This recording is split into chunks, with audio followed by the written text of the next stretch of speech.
வந்துட்டேன். வணக்கம் சார். முதல்ல நீங்கெல்லாம் யாருன்னு சொல்லுங்க, அப்பதான் பதில் வணக்கம் சொல்லுவேன். இந்த லெட்டர் கொஞ்சம் படிச்சு பாருங்க. சாந்தி, இவங்க எல்லாம் மெட்ராஸ்ல இருந்து வந்திருக்காங்க. சாமிநாதன் இவங்களை வீட்டுல தங்க வைக்க சொல்லி அனுப்பிச்சிருக்கா. என்ன சொல்ற? சாந்தி பர்மிஷன் கொடுத்துட்டா. வாங்க எல்லாரும் வாங்க.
என்னதான் அவ்வளவு பெரிய வீடு இருந்தாலும் எங்க அப்பா கத்து கொடுத்த இந்த மெக்கானிக் வேலை தான் எனக்கு சோறு போடுது. ஏங்க காய்கறி வாங்க பணம் கொடுங்க. நேத்து தான் 3 kilo beans, 3 kilo carrot, 3 kilo தக்காளிக்கு காசு கொடுத்தேன். என்னாச்சு? அவளையும் இந்த மண்ணாங்கட்டி தின்னுட்டான். பச்சை காய்கறி தின்ன உடம்புக்கு நல்லதுன்னு சொன்னாங்க. காய்கறி கடைக்காரங்க, நீ காய்கறி தின்னா அவன் வியாபாரத்துக்கு நல்லதுரா முண்டோ. ராமுவாவது அன்னைக்கு குதிரையில அடிபட்டு சாக கடந்து பொழைச்சுக்கிட்டான். நீ தின்னே சாக கிடப்ப, ஆனா பொழைக்க மாட்டேன்.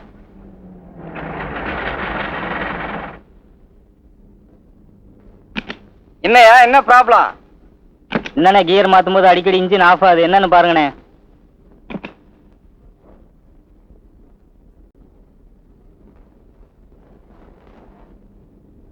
ஏங்க யாருங்க?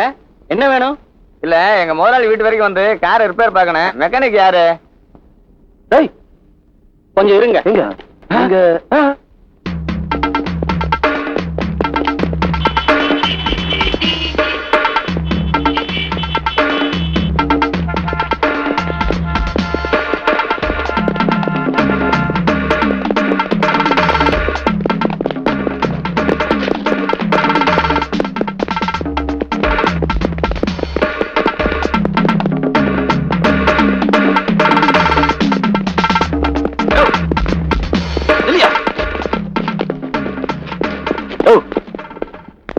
எங்க வீடு சொல்லு.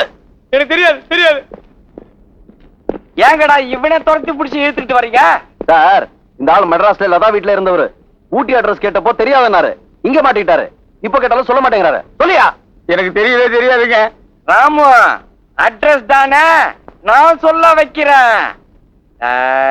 அந்த புடுங்கிய எடு. சின்ன புடுங்கியா பெரிய புடுங்கியா? பெரிய புடுங்கி. சரிங்க. என்னங்க அது? Cutting plier. நாங்க அத தமிழ்ல புடுங்கின்னு சொல்றோம். இந்தாங்க. இத வச்சு என்ன பண்ண போறீங்க? இத வச்சு இவன் பல்லு ஒண்ணுத்தையும் தனித்தனியா புடுங்க போறேன். அந்த கழட்டிய எடு. சின்ன கழட்டியா பெரிய கழட்டியா? 2 கழட்டியும் எடு. சொல்லுதீங்க அப்படின்னு என்ன நினைச்சோ? பேனர் அண்ணாச்சோ.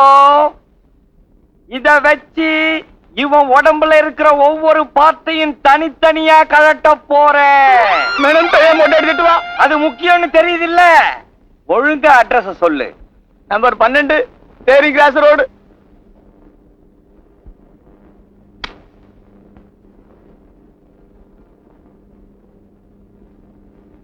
யாரு பண்ணி? என்ன வேணும்? லதா வீடு இதுதானே? ஆமா. ஏய் இதுதான்டா. ஏனுங்க, இங்க சுந்தரேசனுங்கிறது? நான் தான். என்ன விஷயம்? ஏய் உங்க ஐயா இருக்காரு.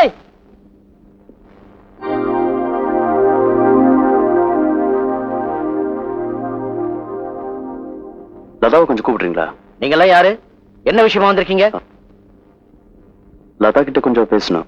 நீ எதுக்காக லதா கிட்ட பேசணும்? அவளுக்கு உனக்கு என்ன சம்பந்தம்? சொல்லு.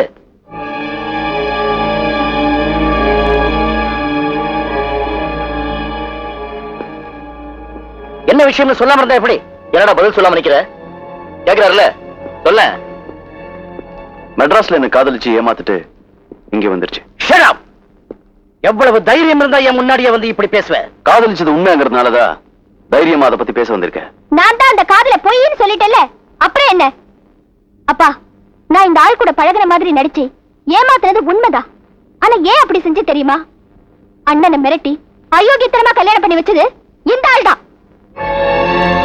நான் செஞ்சது அயோக்கியத்தனமா இல்ல உங்க அண்ணன் செஞ்சது அயோக்கியத்தனமான்னு அவரே கேளு. உங்கள யாரோ ஒருத்தனுக்கு வேலை கொடுக்க முடியாதுன்னு என் பையன் சொன்னது அயோக்கியத்தனமா? சார், என் ஃப்ரெண்டுக்கு வேலை கொடுக்கலங்கிறதுக்காக நான் இந்த கல்யாணத்தை நடத்தி வைக்கல. உங்க பையன் தான் எடுத்தாடே. அதுக்காக தான் கல்யாணம் பண்ணி வச்சீங்க சொல்லி லட்சுமியே ஒத்துக்கிட்டாளே. என்ன உண்மை ஒத்துக்கிட்டாளேன்னு அதிர்ச்சியா இருக்கா? அந்த உண்மை என்னன்னு அவங்களே இங்க வந்து சொல்லுங்க. கூப்பிடுங்க. டேய், செய்யறதெல்லாம் செஞ்சுட்டு நீ என்னமோ யோக்கிய மாதிரியும் நாங்கெல்லாம் பொய் சொல்ற மாதிரியும் பேசுறிய. இந்த பாருங்க நச்சியோ, ராமு சொல்லுற மாதிரி லட்சுமியை கூப்பிட்டு கேட்டா யாரு பொய் சொல்லுதான்னு தெரிஞ்சு போகும்ல. அந்த பொண்ணே உண்மையை ஒத்துக்கிட்டதுனாலதான் அந்தஸ்து கூட பார்க்காம மன்னிச்சு இந்த வீட்டுல வாழ வச்சிருக்கேன். என் மரியாதை என்ன, கௌரவம் என்ன, சர்வசாதாரணமா வீட்டுக்குள்ள நுழைஞ்சு அவளை கூப்பிடு இவளை கூப்பிடுன்னு. டேய் போங்கடா வழிய. சார், விஷயம் என்னன்னு? டேய், இதுக்கு மேல என்ன பேச போறேன்? பிபி வாசி எடுத்துட்டு போங்கடா வழிய. போடா, பேசாத. ஏ வாட்ச்மேன், அவன் பிடிச்சி வெளியே தள்ளியா.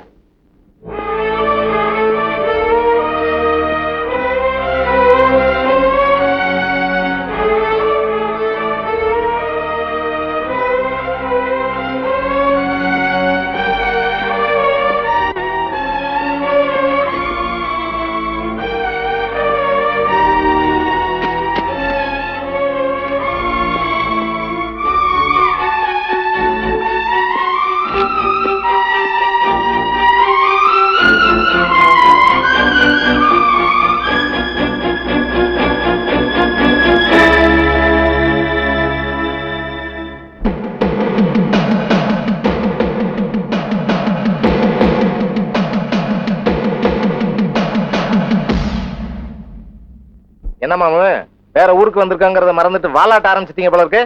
அதான்பா மோகன் சார் விட்டு விஷயம். ஒழுங்கா உடம்ப காப்பாத்திக்கிட்டு ஊர் போய் சேர்றீங்களா இல்ல கல்யாணம்னு கட்டையில ஏற போறீங்களா? கல்யாண ஏற்பாடு மட்டும் இல்ல மாமா, மேல கச்சேரி நாங்க தான் வாசிப்போம். எப்படிமா? இப்படித்தான்.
இவங்க கொண்டு போலீஸ் ஸ்டேஷன்ல ஒப்படைச்சிட்டு ஒரு கம்ப்ளைண்ட் கொடுத்துட்டு வந்தலாமா?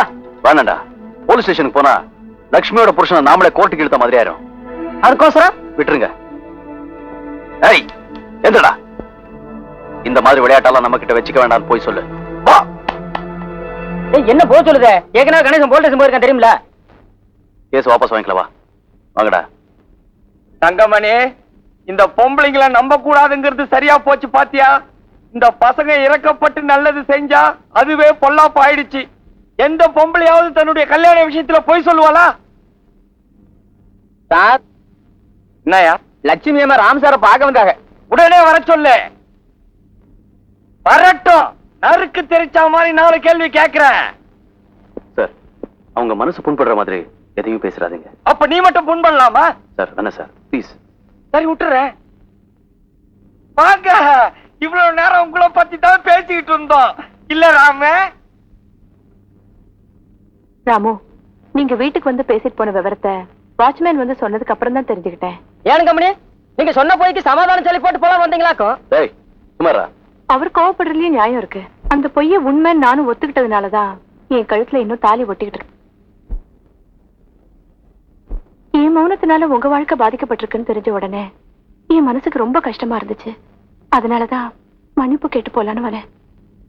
இப்ப உங்களுக்காக எங்க கல்யாணம் எப்படி நடந்துச்சுங்கிற உண்மைய லதா கிட்டயும் உங்க அப்பா அம்மா கிட்டயும் சொல்லிடணுங்கிற முடிவுக்கு வந்தேன். நோ, உங்களுக்கு கிடைச்ச நியாயமான வாழ்க்கைய எனக்காக கெடுத்துக்காதே. இல்ல ராமு, உங்களுக்கு என்னால ஏற்பட்ட வேதனைக்கு நான் தானே பரிகாரம் பண்ணும். இத பாருங்க, இந்த வேதனை நிரந்தரம்னு நான் நினைக்கல. ஏன்னா என்னைக்கு இருந்தாலும் லதா தான் என் மனைவியா வருவாங்கிற நம்பிக்கை எனக்கு இருக்கு. அதனால நீங்க யார்கிட்டயும் எதையும் சொல்ல வேண்டாம். சொல்ல மாட்டேன்னு சத்தியம் பண்ணி கொடுங்க ப்ளீஸ் சிஸ்டர்.